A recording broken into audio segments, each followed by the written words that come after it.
Well, Alex, the SDR is a basket of currencies. It's made up of other currencies, including the dollar. In fact, the dollar is the largest component of the SDR.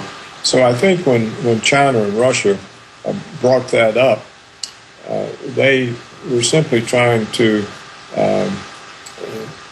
point out that the United States was in enough financial difficulty that maybe the puppet states in Europe would distance themselves a little bit and stop supporting such an aggressive American policy in the rest of the world. And not only toward Iran, but it's also toward Russia.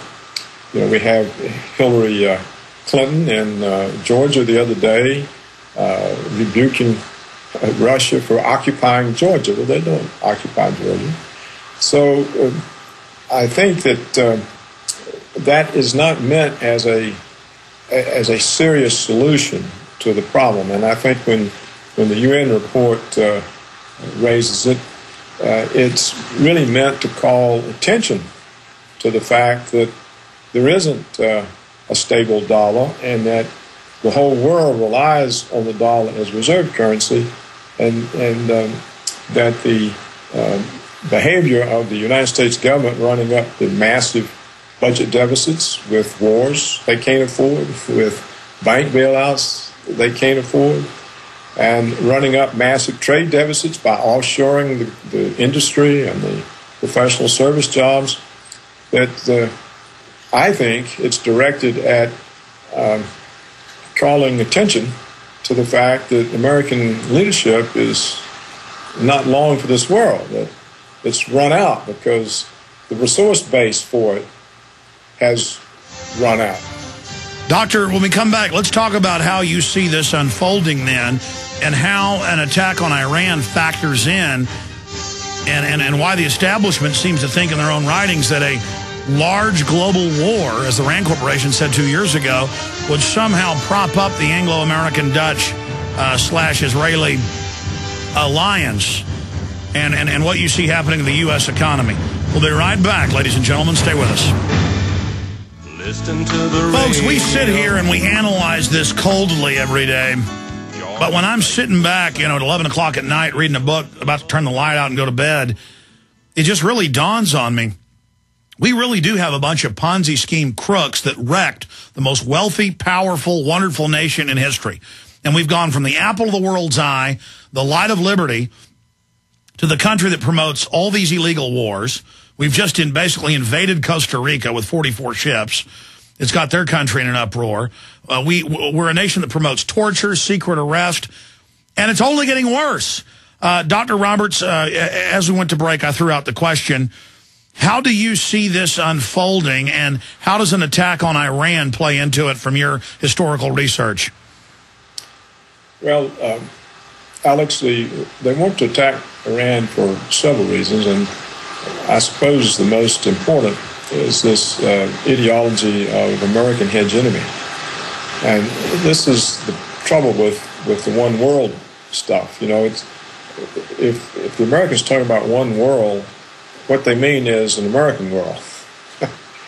and so if you look at the Middle East, what's the remaining independent countries? That is, what countries are not American puppet states? And we have only Iran and Syria. Now, the reasoning, I'm told from the people that I still know in Washington, is that Syria they can ignore, because if they knock off Iran, Syria will simply voluntarily become an American puppet state. And so they're after Iran. They would love to have one of their color revolutions and get rid of it without military means, but they want to get rid of it at any cost. And you can see that's the reason for all the years of demonization and lies. And most recently, when the United States somehow got the Security Council of the UN to go along with sanctions. What did the Americans do? The minute they got the UN sanctions, Washington then added their own unilateral sanctions.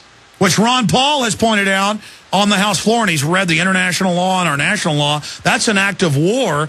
And now in Germany, they're not fueling Iranian aircraft. I mean, this is insane. Yes, but you see what Washington is doing. It's using the UN sanctions as a basis for its own. Well, the Russians said, you've double-crossed us. And the media will never differentiate between the UN sanctions, which are not so severe, and the American sanctions that have been added to them. And the ships that we have dispatched, allegedly to stop Iranian ships on the high seas and inspect their cargoes, another act of war,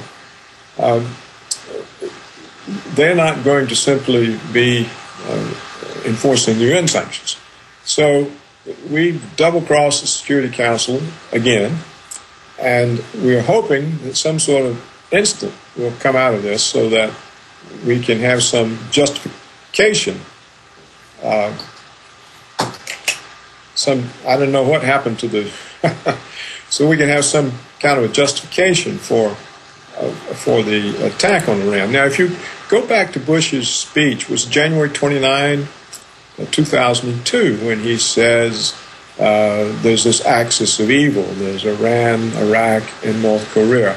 And he sort of brought together these three countries which have nothing in common. North Korea is the last communist country that's isolated in the Far East. Iran and Iraq had just been fighting an 8-year war, 1 million casualties. One is secular, one is Shiite. They're at each other's throats. Well, one was Sunni, one Shiite, who've been at odds since the 7th century. Nothing in common, and yet Bush's neoconservative word crafters created this notion of a common enemy that we face. So I think, you know, what they're hoping is they can somehow come up with a color revolution, that with all this pressure on, that the forces within Iran that we've been subsidizing will somehow come out on top to avoid the conflict with America. But if not, I think they're prepared to try to have some sort of a major military knockout blow, because anything less than that, if Iran responds, they probably could block the oil flows from the Persian Gulf. All right, stay there, Doc. Long segment coming up. I want you to continue to break that down. And when we come back, I'm going to also get into the fact that this is an act of war, saying they're going to board their ships. And Iran has said, you start boarding our ships, we're going to board your ships. And that's exactly what Cheney wanted back in 2007. It came out in New Yorker magazine, was to actually attack our own ships and blame it on Iran. So we may see a false flag in the mix here as well. We'll be right back.